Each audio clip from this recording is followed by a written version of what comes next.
So you want to be an actor? Well, let me give you a few pointers on where to start. Have you seen me in anything that would give me any sort of credibility? No. But I think I know a few things that might help any beginner in the acting industry. So let's get started. First and foremost, you need training.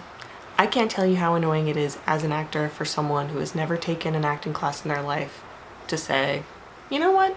I think I want to try acting or try the whole acting thing. No. Imagine never touching a basketball in your life and going up to LeBron James and saying, you know what? I think I'm going to try being an NBA player. Why not? The point is, the best actors out there that we all look up to have trained and trained and trained. Because guess what? Acting is hard. If you think it's easy, it's because you've seen the best actors out there performing effortlessly. So if you really, truly want to be a professional actor, you have to start with classes. Don't go up to LeBron James and think that you can be an NBA player because he might give you this look. Start with basic acting skills like script analysis, character work, improvisation, scene study, on-camera acting, and auditioning. Auditioning is like 99% of acting. You can also find a bunch of different classes on the different techniques of acting, like the method or Meisner training. And there's a whole bunch of others that a lot of people really swear by, and once they find that technique that works for them, they stick with it. But it's kind of cool to dip your toe into a lot of the different other ones just to see what's out there. Now, if you grew up taking theater classes in middle school, high school, a lot of this will be covered already. But if you want to be a pro, you gotta be in classes consistently.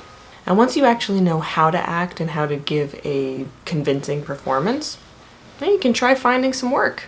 So where do you look? The best ways to get acting experience without experience when you're just starting out are community theaters in your local area. Student films are a great way to get your foot in the door. The best thing about student films is you get experience, you network with up-and-coming filmmakers, and you get footage for your demo reel. And I'll talk a little bit more about that in just a moment. Now, if you're not in college currently, or you don't know any film students, how do you find ways to get into these student films? You'll need to get profiles on various casting sites. The ones you absolutely need is one called Actors Access. I think it's the favorite of a lot of people. You can also join Backstage.com, Casting Networks, Casting Frontier. I can go into further depth on all those casting websites in a different video, but that's where you want to start. Start with Actors Access.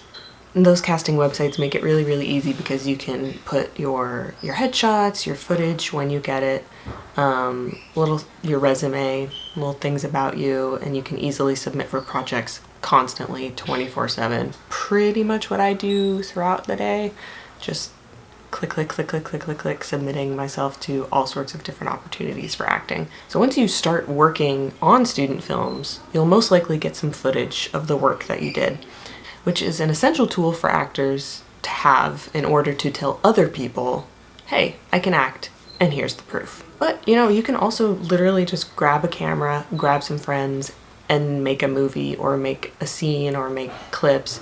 It's really fun. Just make your own projects. The next thing that you absolutely need are headshots, which are essentially your business card for your acting career because they're a picture of your face. If you're in LA or New York, you can find headshot photographers on every corner, like Starbucks. The most important thing that I can say about finding headshots is do your research, find legit actor headshot photographers, because there are some just regular portrait photographers, which they're good photographers, but you really want to find photographers that specify in actor headshots. You can look online for what good headshots are supposed to look like, but for the time being, here's some of mine throughout the years. I'll also put links to the photographers that I used for them because they were all fantastic. I loved them all. So the next thing that you need is your resume. It's pretty self-explanatory. It's that piece of paper on the back of your headshot that lists your past projects, your training, contact info, yada, yada, yada. I'll put a link to some resume examples below because they are different from your working professional LinkedIn kind of resume. I think one of the most important things before any of the stuff that I just said is to find your why. Do you want to just be famous, or do you want to do it because it's your passion? If you want to be famous, go for it. You can be famous right now. This is a tough, tricky, sometimes mind-numbingly frustrating business, but it's also really fun. It's exciting, and it's truly rewarding to any artist that just feels compelled to express themselves this way. You know, I think we all maybe some days wish that we were an accountant or a lawyer or a doctor. For whatever reason, we got to do it. But please, for the love of LeBron James, learn how to act first if you really want to be an actor. Thanks for checking out this video. If you liked it, hit the like button, hit the subscribe button. If you want more, let me know. If you have any questions about acting, let me know too, because I can answer those. Just don't ask me if I was in anything. And stay tuned for more.